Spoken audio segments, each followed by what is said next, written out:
Cordial saludo. A continuación hablaremos sobre el conflicto armado en Colombia. Este inicia en la década de los años 20, pero su gran detonante fue el asesinato de Jorge Eliezer Gaitán, hecho que originó el peor desorden social con múltiples enfrentamientos violentos y un sinnúmero de muertes por cuenta de las diferencias entre los partidos políticos y la forma de gobernar el país, dando como origen a los diferentes grupos armados que en un principio tenían como ideal derrocar la forma de gobernar y tomar el poder. Hoy en día, estos grupos y guerrillas, haciendo uso de medios ilícitos como la extorsión, los secuestros, el narcotráfico, el desplazamiento forzado y el terrorismo, buscan el beneficio lucrativo apartado de los ideales iniciales con los que fueron conformados.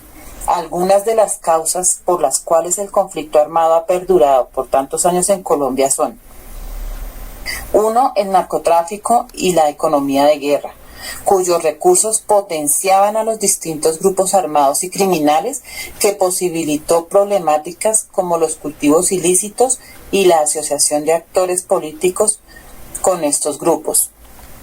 2. El secuestro y la extorsión, que dio recursos a los grupos guerrilleros y aumentó su capacidad de reclutamiento.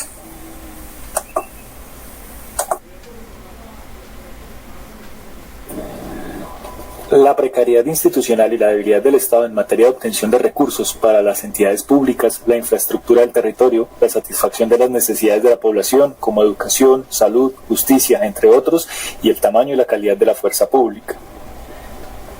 Es lamentable afirmar que mientras sigan existiendo la ambición por el poder político, económico y territorial, probablemente no haya un final cercano.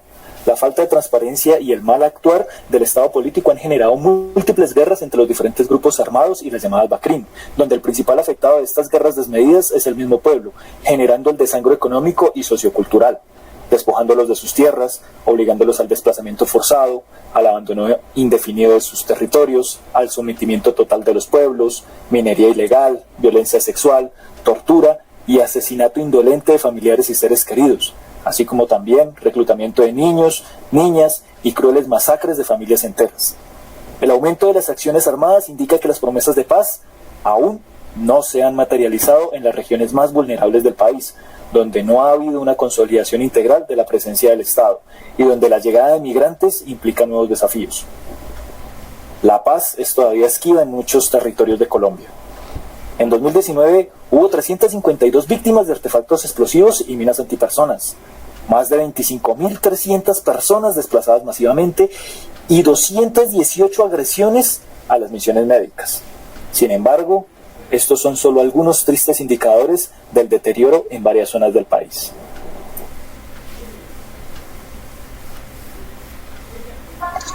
A lo largo de 2019, las investigaciones realizadas en el territorio documentan 987 violaciones al derecho internacional humanitario y otras normas humanitarias. El 77% de estos casos fueron amenazas, homicidios, actos de violencia sexual y reclutamiento de menores y otros hechos de suma gravedad. Sin embargo, se trata de una mirada parcial de la situación, resultado de los casos que conocemos de primera mano en las 13 oficinas que tenemos en el país. Este panorama desalentador muestra que todos los actores armados en Colombia aún ni respetan las reglas mínimas de la guerra y dejan a la población civil frente a las peores consecuencias de sus acciones. De acuerdo con lo evidenciado en el video, nos da a conocer que esta situación lleva bastante tiempo y que en sus inicios se enfatizó en defender los diferentes ideales políticos, pero con el pasar del tiempo su misión fue corrompida por la ambición del poder económico emergente de actividades ilícitas, afectando principalmente al pueblo con acciones como la desaparición forzosa, secuestros, desplazamientos de sus tierras, cultivos ilícitos, extorsiones, etc. Todo eso encaminó a lucrar monetariamente a sus mismos grupos de guerra, dando lugar al nacimiento de estructuras de delincuencia organizada que pretenden afectar la seguridad y convivencia ciudadana. En conclusión, el conflicto armado en Colombia actualmente se centra en los integrantes de la fuerza pública y los grupos al margen de la ley, dando como resultado No solo afectaciones a la población civil con la muerte de líderes sociales, homicidios selectivos, genocidios, sino que también afectando la inversión de educación, infraestructura, salud y otros más, toda vez que los recursos del gobierno fueron priorizados para la seguridad. A continuación, analizaremos el segundo dispositivo, proceso de paz. Desde 1982, Colombia ha tratado de negociar 7 acuerdos de paz.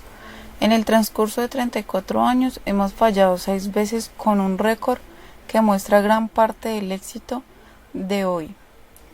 Se debe al presidente Santos, que recogió importantes lecciones de sus antecesores.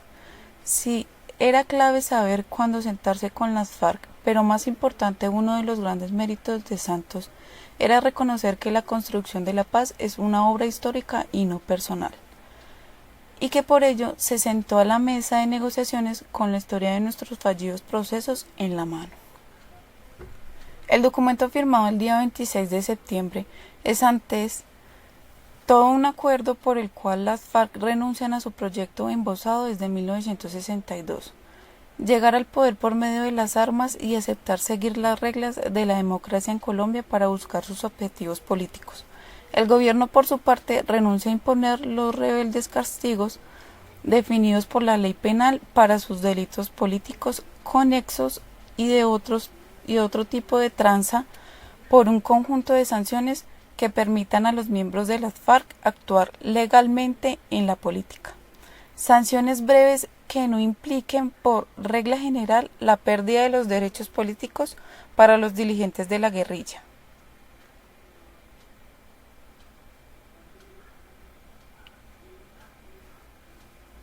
El hablar de una paz estable y duradera no depende de ningún acuerdo. Contrario a ello, surge desde el actuar de cada individuo, tanto en su familia como en la sociedad, irradiando una ética moral que permita relaciones armoniosas con el prójimo, alejado de la indolencia, la falta de empatía, la dureza de corazón y la discriminación. Si logramos generar este cambio individual, podríamos avanzar en temas como la reconciliación, el cese a la violencia, focalizándonos en el desarrollo económico que permita la generación de oportunidades. Si no hacemos conciencia en la escancia de la verdadera paz, esta seguirá siendo una firma en un papel.